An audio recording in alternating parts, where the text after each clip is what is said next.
Chapter 6, Part 2.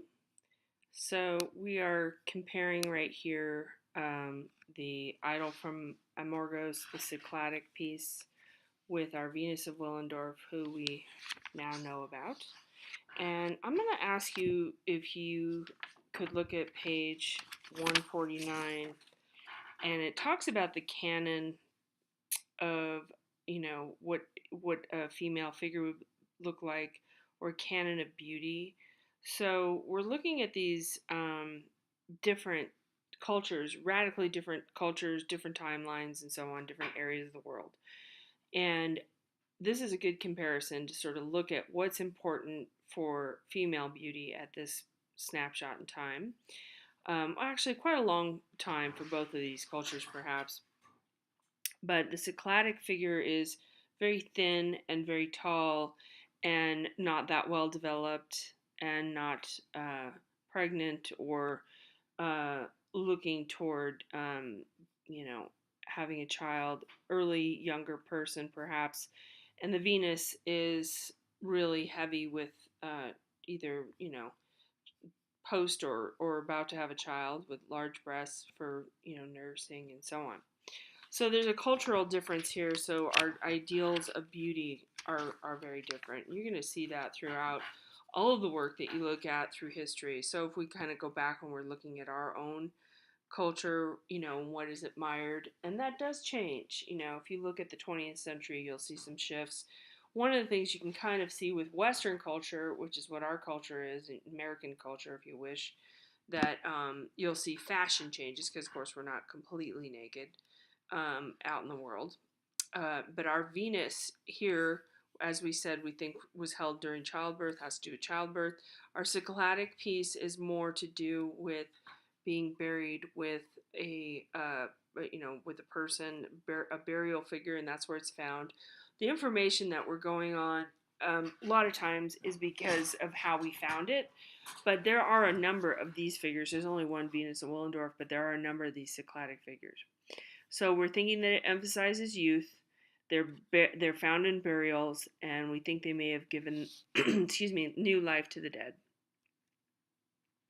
Okay, so 19th century, 2,000 years later, we are looking at, no, sorry, 4,000 years later. See, I didn't do that great on the math either. So our god Tirango and his three sons, it's showing his ability to procreate and his ability to, his fertility nature. So he's got his three sons on his belly here. He's similar in size to our Cycladic figure. This is 27 inches, and our Cycladic figure was 30.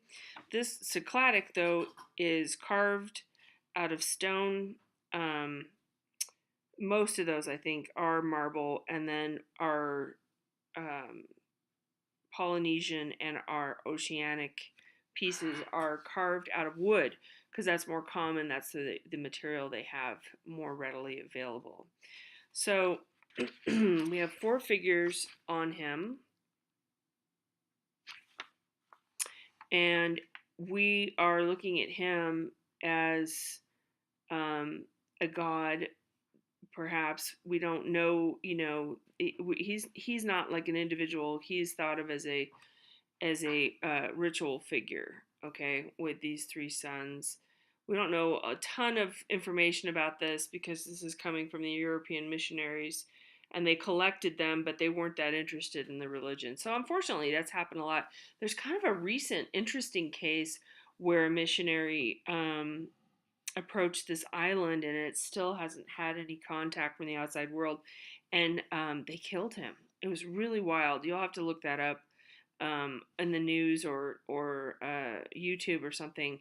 But there are still cultures like living like this at this point in time. Very few, but they are. Okay, so his belly and his penis are his focal points of fertility, as opposed to when we were looking at the female figures. Okay, and then a similar one, although it's a slight shift here with this figure. Same thing, carved. This is a little bit bigger, 44 inches high, carved out of wood. In the Austral Islands, different location. And he is more of a ancestral figure, is what we're coming to understand about this piece, and his infant-like beings all over him would be perhaps family members on him. So it's family lineage, which is more of the focus here, but it also refers to mythical creation of humankind and then the ancestral line. So it just depends on the culture what's the most important thing here. Sometimes ancestor cults, the Chinese, for example, still have a pretty strong ancestral cult. They're very connected to their lineage and they keep records of it. In the US, you see a lot of that.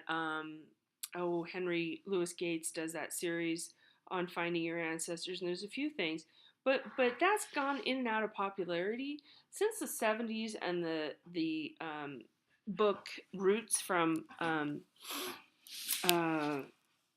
Mr. Haley. I can't think of his first name, but anyway, he wrote that and then became a televised series.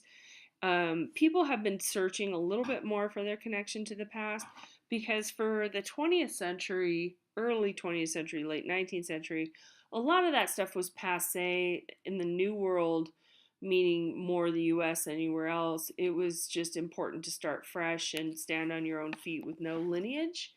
So a lot of those records were not preserved, and now we're curious about these things. So that brings it into the current context as best I can in a short version. But anyway, this fellow is perhaps an ancestor in this cult, and he also may be the creator. We don't know for sure, but the lineage is important in oceanic cultures.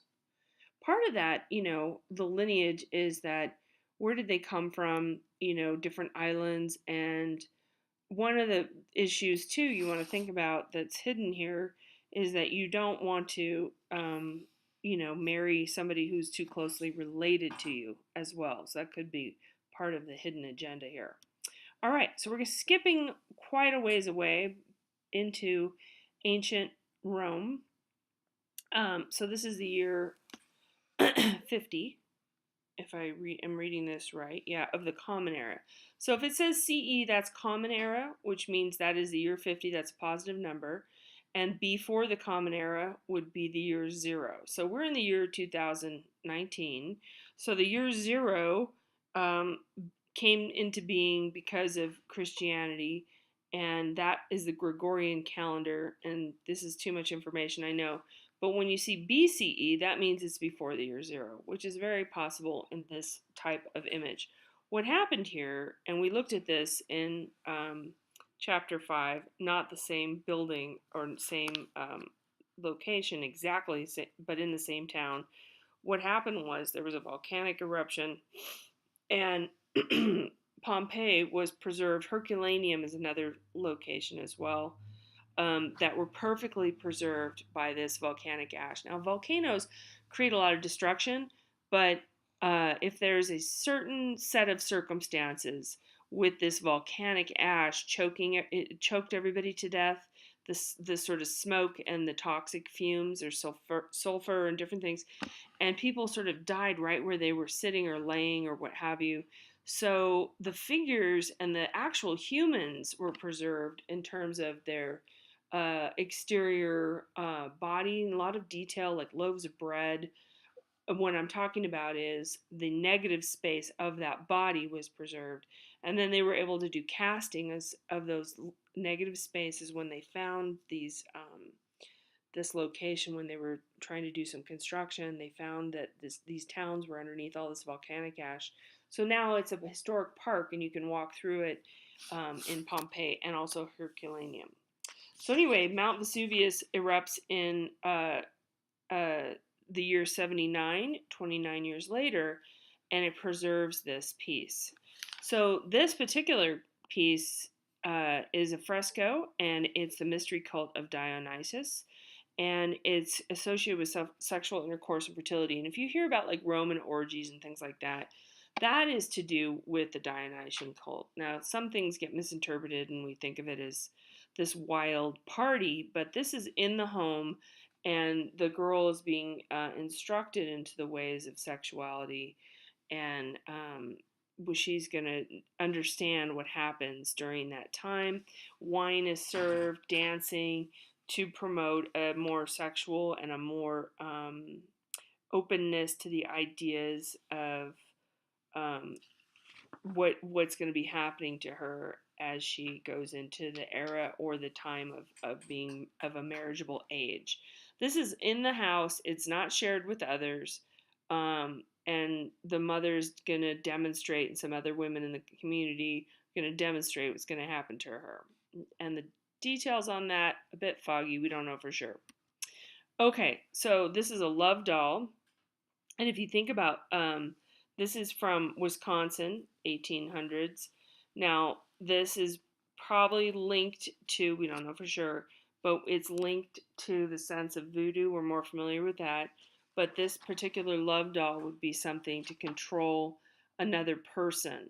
And so this is a Native American culture, and it's a I haven't said it out loud. I'm sorry. Potawatomi male figure. So perhaps there was somebody that you were interested in, so you would put a spell on that person via the figure.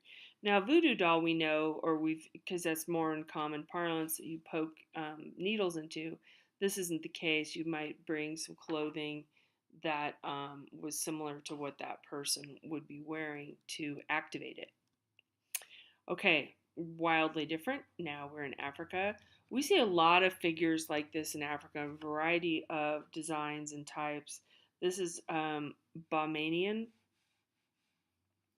in Mali. So Mali has a lot of art. We seem to find a lot from that area, and this particular piece is 1947. So even though it's so late, it's still indicative of the culture. The world is changing. Colonization has happened for many years at this time, or centuries even, but some of the culture preservations, rituals, and so on are still taking place. So this is a female figure, wood and brass. Not a lot of brass. There's a tiny amount of brass. So this is a carved wood. Some of the woods from Brazil and Africa are very, very hard. I believe this is one of them. It doesn't exactly say what type of wood this is, but very hard to carve and very sturdy. Okay, so this particular one was brought to a woman who's having difficulty in conceiving and childbearing. And again, even though time has gone by, we're in the 20th century, access to hospitals and doctors and that way of giving birth is not known in these areas. Okay, so it really depends on the area and the culture. Everybody's developed at different times. And like I said, there's still cultures that are blocked or away either geographically, or they've made that decision to stay the way they are. So there are places in the world where you still don't have access to a clinic or anything like that. Okay, I'm going to stop here.